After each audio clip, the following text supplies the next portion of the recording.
বাইরে বেরোলেই মনে হচ্ছে শীত একদম দরজার কড়া নাড়ছে। Hello friends, good morning. আমি অলিভিয়া চলে এসেছি আর একটা নতুন ভিডিওর সাথে।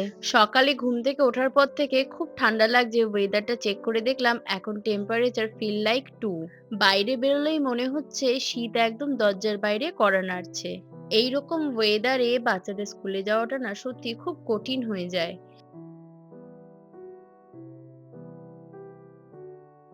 বেলা ঘুম থেকে উঠে পুরো দেখছি কাঁপছি, কি ব্যাপার হলো, টেম্পারেচার কত দেখছি, 4 টেম্পারেচার, আর এখন ফিল লাইক 2। উফ, ভেতর দিয়ে পুরো কেঁপে উঠেছি। ঠান্ডাটা পড়তে শুরু করলো তো এবার এখন ইথানকে প্রায়ই আমি একটু মধু খাওয়াবো। দুধের মধ্যে দিয়ে আগে ট্রাই করে দেখেছি, কিন্তু ওর সেটা একদমই খেতে চায় না, আর ও দুধ খাওয়া নিয়ে যা ঝামেলা করে। এদিকে দেখো কি কাণ্ড, ওকে খাওয়াতে খাওয়াতে ওদিকে আজকে কফি করব বলে দুধ গরম করতে দিয়েছি, দেখো। এতক্ষণ সামনেই দাঁড়িয়েছিলাম, যেই একটু চোখের আড়াল হলো ব্যাস অমনি দুধটা পড়ে গেল। ঘুম থেকে উঠেই ওকে একটা জ্যাকেট পরিয়ে দিয়েছিলাম, আর স্কুলে যাওয়ার জন্য একদম মোটা জ্যাকেট, মাফলার, টুপি সবকিছু পরিয়েই আজ ওকে স্কুলে পাঠালাম। সৌভিক ওকে স্কুলে তুলে দিয়ে এসে বলছে ওর পাটা নাকি জমে যাচ্ছে, এত ঠান্ডা। এই ঠান্ডার মধ্যেও বাচ্চাগুলো স্কুলে যাবে বলে এতটা এক্সাইটেড থাকে, সত্যি এটা দেখতেও খুব ভালো লাগে। Open your mouth, open your mouth. হ্যাঁ, আমরা এভাবে এখন মেডিসিন খেতে শিখে গেছি। দিলাম ভাত, দিলাম মাছ কেটেছি। দেখতে দেখতে এলির 6 মাসও পূরণ হতে চললো। সময়টা যে কি তাড়াতাড়ি করে কেটে যাচ্ছে বুঝতেই পারছি না। বেশ কিছুক্ষণ ওর সাথে একটু খেলাধুলো করে ওকে খাইয়ে এবার ঘুম পাড়িয়ে দিয়েছি। আজকে এবার একটু রান্না বান্নাতে নামবো, তার আগে চলো বাইরে থেকে একটু তোমাদের ঘুরিয়ে আনি। এই দেখো, একদম এইটুকুনি শুধু রয়েছে, ও পাশটা পুরো শুকিয়ে গেছে, আর এই পাশটাও পুরোটা শুকিয়ে গেছে।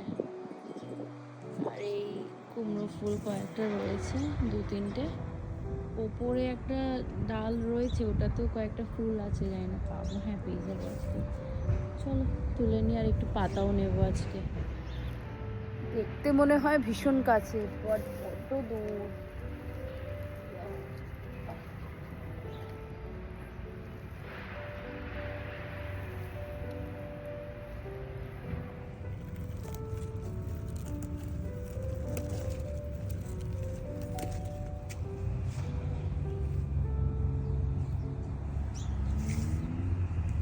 একদম কি সুন্দর, পাতাগুলো একদম কচি কচি পাতা হয়ে আছে। দেখো এখন আবার একটা কুমড়ো ধরছে।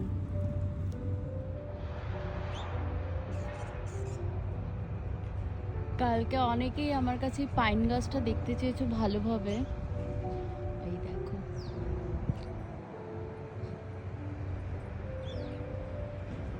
কত পাইন ফল হয়ে আছে।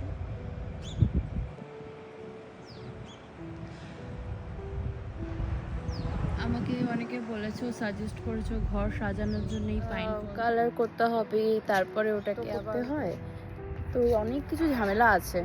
এমনি রাখা যায় না ওরমভাবে, পাইন ফল খারাপ হয়ে যাবে, ঝরে যাবে, পোকা হবে। এই দেখো, বাচ্চারা সব খেলার জন্য সব জড়ো করে রেখেছে এখানে। গতকাল একটু কাজ এগিয়ে রাখার জন্যে মাছটাকে ভালো করে আঁশ ছাড়িয়ে ধুয়ে পরিষ্কার করে রেখে দিয়েছিলাম। আজকে একটু মাছের মাথা দিয়ে কাটা চচ্চড়ি করব। একটু আলু দিয়ে পেঁয়াজ, আদা, রসুনের কুচি দিয়ে ভালো করে একটু ঝুরঝুরে টাইপের করব। সৌভিক বলছিল একটু মুড়ি ঘন্ট করতে, কিন্তু গোবিন্দভোগ চালটা একদম বাড়ন্ত। আর এই কুমড়ো পাতা দিয়ে করব পাতুরি, তবে আজকে ডিম বা চিংড়ি মাছ দিয়ে না, আজকে করব মাছের ডিম দিয়ে। গত মাসে সেই মাছের ডিমের একটা প্যাকেট কিনে নিয়ে এসেছিলাম, কিন্তু সেটা আর করেই ওঠা হচ্ছিল না। ফাইনালি আজকে ভাবলাম তাহলে একটুখানি ওই ডিমটা দিয়েই একটা কিছু করি। প্রথমে ভাবলাম বেসন দিয়ে একটু ভাজা টাইপের করব, তারপরে ভাবলাম কুমড়ো পাতাটা তো দুদিন পর শুকিয়েই যাবে, তাহলে একটু পাতুরি করে ফেলি। বাড়িতে একটু রেসিপিটা জেনে নিয়েছিলাম, আমি যেটা জানতাম সেটাই বললো, শুধু আলাদা করে একটুখানি এর মধ্যে ওই রোস্টেড কাজু দিতে বললো। তবে যদি তোমার কাছে কাঁচা কাজু থাকে তাহলে একটু শুকনো খোলায় নাড়িয়ে নিতে পারো।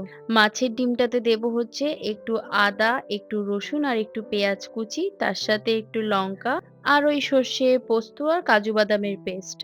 আর গুঁড়ো মসলায় যা, যা দিতে হয় ধনে গুঁড়ো, জিরে গুঁড়ো, একটু হলুদ, একটু নুন, মিষ্টি। ঘুম থেকে উঠে সেই কোন সকালে মাছের ডিমটা বের করে রেখেছিলাম এখনো পুরো বরফটা ছাড়েনি।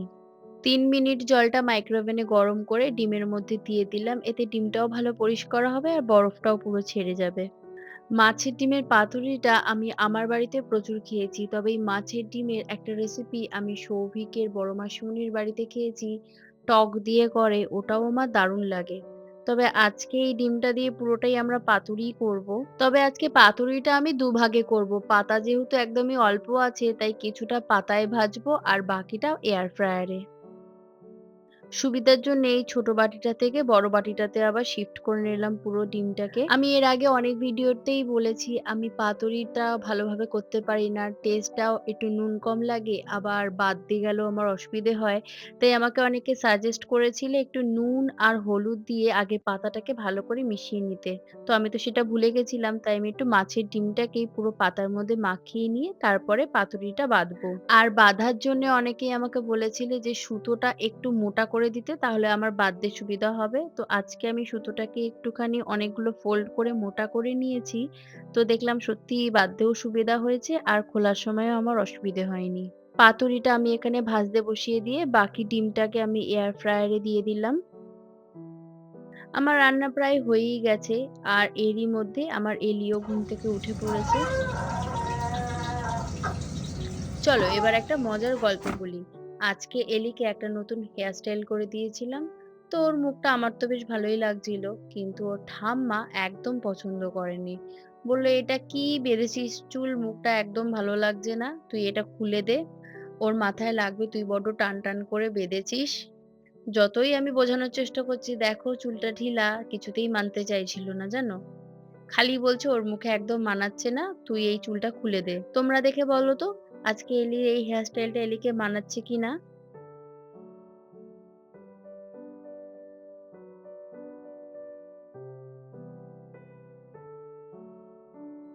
এদিকে এলি মাম্মাকে রেডি করতে করতে আমার পাতুরির এক সাইড গেছে পুড়ে। কোনো ব্যাপার না, খুব একটাও পড়েনি, খাওয়া যাবে। তো আমি একটু পাল্টে দিলাম আর ওদিকে এয়ার ফ্রায়ারটাও রেডি হয়ে গেছে। পিস পিস করে একটুখানি ভালো করে কন্টেনারে তুলে রাখলেই এটা ২-৩ দিন তো অনায়াসেই রাখা যাবে। তো আজকের আমাদের মেনু হচ্ছে মাছের কাঁটা চচ্চড়ি আর মাছের ডিমের পাতুরি। তো চলো আজকে এতটুকুই। দেখা হচ্ছে আবার নতুন একটা ভিডিওর সাথে। ওয়েদার চেঞ্জ হচ্ছে তো সবাই একটু সাবধানে থেকো, সুস্থ থেকো, ভালো থেকো। তাহলে আজকের মতো টাটা!